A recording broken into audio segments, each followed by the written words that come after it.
A parábola do grão de mostarda. Mateus 13, 31 ao 32. E contou-lhes outra parábola.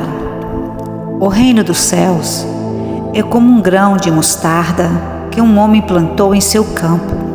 Embora seja a menor dentre todas as sementes, quando cresce, torna-se a maior das hortaliças e se transforma numa árvore, de modo que as aves do céu vêm fazer os seus ninhos em seus ramos.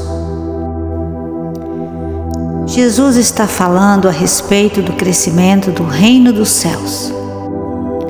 Então ele fala de um homem que semeia em sua lavoura, o que era uma situação comum naquela época. Dentre de todas as sementes cultivadas, a semente de mostarda era a menor de todas. Contudo, em seu estágio adulto, a pequena semente se tornava a maior das hortaliças, de modo que atingia o tamanho de uma árvore. Essa planta se tornava tão imponente que até mesmo as aves do céu se aninhavam em seus ramos, principalmente no outono, quando os ramos estavam mais consistentes. Diversas espécies de aves preferem a planta da mostarda para fazerem seus ninhos, pois além de se protegerem das tempestades ou do calor do sol, elas encontram alimento nas pequenas sementes.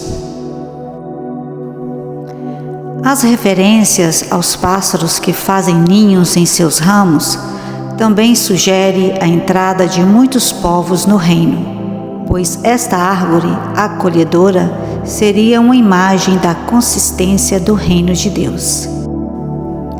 De acordo com as fontes rabínicas, os judeus não cultivavam a planta em horta, e isso é consistente com a descrição de Mateus, que diz que cresce em um campo.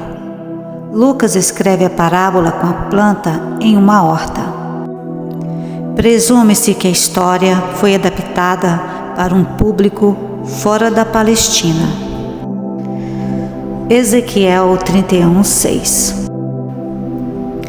Todas as aves do céu se aninhavam em seus ramos, todos os animais do campo davam à luz debaixo de seus galhos. Todas as grandes nações viviam à sua sombra. Explicação da parábola. Olhando para o pequeno grão, parece que ele jamais atingiria tamanha robustez. Foi assim também com o reino dos céus na terra. Ainda que muitas vezes ele parecesse insignificante, principalmente em seu início, certamente ele haveria de produzir grandes resultados. Inclusive, é possível classificar a parábola do grão de mostarda como uma profecia, pois possui semelhança com passagens do Antigo Testamento, como Daniel 4:12 e principalmente Ezequiel 17:23. Pois eles trazem uma parábola messiânica. Ezequiel 17:23. Nos montes altos de Israel eu o plantarei. Ele produzirá galhos e dará fruto, e se tornará um cedro viçoso. Pássaros de todo tipo se aninharão nele, encontrarão abrigo à sombra de seus galhos. Pois bem, o ensino principal dessa parábola é descrever o começo humilde e pequeno do reino dos céus na terra, e mostrar que seu impacto grandioso estava garantido. Tão certo quanto o crescimento da pequena semente de mostarda ao ser plantada, assim também era certo o desenvolvimento do reino dos céus.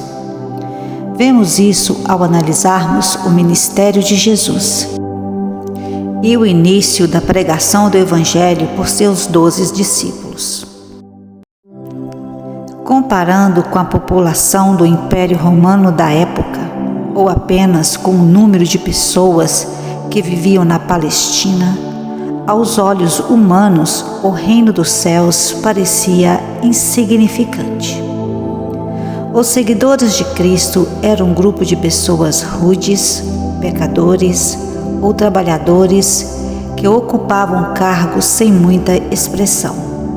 A maioria de seus discípulos era formada por galileus, pessoas sem grande prestígio. Esses seguidores acompanhavam um carpinteiro desprezado e rejeitado entre os homens. Como vemos em Isaías 53:3. Foi desprezado e rejeitado pelos homens, um homem de tristeza e familiarizado com o sofrimento, como alguém de quem os homens escondem o rosto. Foi desprezado e nós não o tínhamos em estima. Diante dessa característica, a parábola do grão de mostarda foi uma maravilhosa profecia para trazer alento aos seus seguidores. É como se Jesus estivesse dizendo: fiquem tranquilos, tenham fé e perseverem. Aos olhos de vocês até pode parecer impossível que esta obra prospere, mas saibam que os planos de Deus não fracassarão e o reino crescerá e se tornará notável. Aquele pequeno grupo recebeu uma missão: pregar o Evangelho a todos. Aquelas poucas pessoas obedeceram essa ordem e incendiaram o mundo com a palavra da salvação. 40 anos depois da ascensão de Cristo ao céu, o Evangelho já havia alcançado desde os grandes centros do Império Romano até os lugares mais afastados. Ainda no primeiro século, a Igreja foi perseguida duramente pelo Império Romano. Muitos cristãos foram mortos naquele período. Aos olhos humanos, aquele parecia ser o fim da verdadeira Igreja. Quais seriam as chances de um pequeno grupo de pessoas que anunciavam a ressurreição de um galileu que havia sido crucificado anos antes, frente ao exército mais poderoso do mundo naquela época? A planta parecia que iria morrer, mas os propósitos de Deus nunca são frustrados. Jó 42:2. Sei que podes fazer todas as coisas. Nenhum dos teus planos pode ser frustrado. O Império Romano caiu enquanto que a planta continuou crescendo e servindo de bênção para homens de toda tribo, raça, língua e nação. Assim como as aves do céu encontram abrigo nas grandes árvores, pessoas de todas as partes do mundo encontram também refúgio e descanso às sombras oferecidas pelo reino dos céus. Ainda hoje essa planta cresce e continuará a crescer. Isso permanecerá até que o último mártir tenha seu sangue derramado, até que o último eleito seja selado. Ou seja, até que Cristo retorne com poder e grande glória para a grande colheita. Apocalipse 6:11.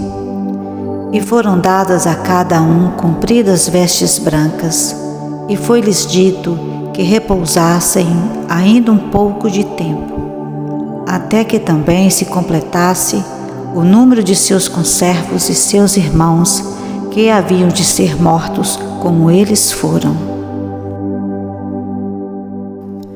Apocalipse 7:3. Dizendo: não danifiqueis a terra, nem o mar, nem as árvores, até que hajamos selado nas suas testas os servos do nosso Deus.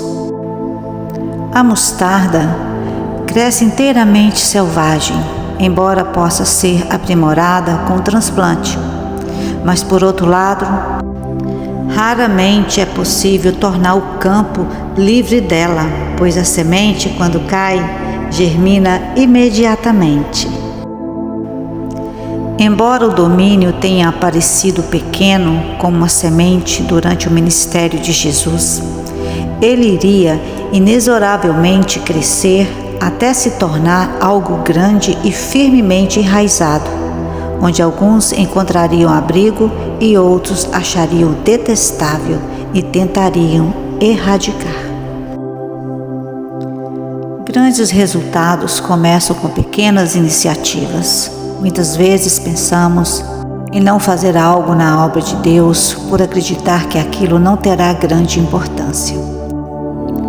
Nessas horas devemos nos lembrar de que as maiores árvores crescem a partir de pequenas sementes. Há situações em que não se pode fazer longas pregações, não há oportunidade para trazer detalhadamente uma melhor explicação a respeito do reino dos céus. Todavia, Jesus nos ensina que devemos lançar a semente, ainda que pequena. A parábola também nos ensina que a planta crescerá. Essa semente do Evangelho tem em si mesmo uma força de vida.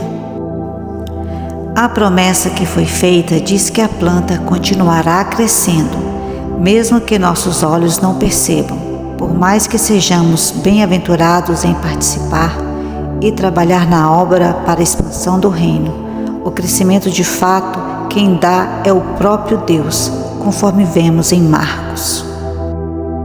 Marcos 4, 26 ao 29. Marcos 4, 26 ao 29. E dizia: o reino de Deus é assim como se um homem lançasse semente à terra, e dormisse e se levantasse de noite ou de dia, e a semente brotasse e crescesse, não sabendo ele como, porque a terra por si mesma frutifica. Primeiro a erva, depois a espiga, por último o grão cheio de espiga. E quando já o fruto se mostra, mete-se-lhe logo a foice, porque está chegada a ceifa. Por fim, Jesus nos ensinou que as aves, ou seja, outras pessoas, buscariam abrigo nos seus ramos. Nós somos esses ramos, conforme vemos em João 15, 1 ao 2. Eu sou a videira verdadeira, e meu Pai é o agricultor. Todo ramo que, estando em mim, não dá fruto, ele corta, e todo que dá fruto, ele poda, para que dê mais fruto ainda. Lançai a semente, ainda que pareça pequena, lançai. Você se surpreenderá lá na frente com o que Deus fará.